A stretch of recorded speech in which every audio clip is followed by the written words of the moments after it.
హిందీ నుంచి వ్యవసాయ కుటుంబం నుంచి నల్లమల అడవుల నుంచి మెట్టు మెట్టు ఎక్కుతూ ఇక్కడికి వచ్చిన అధ్యక్ష ఈడున్నోళ్ళు ఎవరు ఉత్తగా రాలే.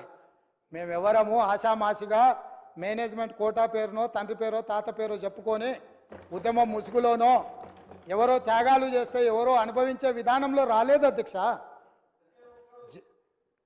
జిల్లా పరిషత్ మెంబర్గా, ఎమ్మెల్సీగా, ఎమ్మెల్యేగా, ఎంపీగా, ఈరోజు ముఖ్యమంత్రిగా ఈ దేశంలో ఉన్న అన్ని చట్టసభలలో పనిచేసిన అనుభవంతో ఇక్కడ వచ్చి కూర్చున్నాం అధ్యక్ష. ప్రజల యొక్క అభిప్రాయాన్ని 60 రోజులు మొత్తం తీయండి అధ్యక్ష. ఏ ఒక్క రోజైనా ఏ ఒక్క గంట అయినా ప్రజలకు అందుబాటులో లేకుండా మా ప్రభుత్వం ఉన్నదా?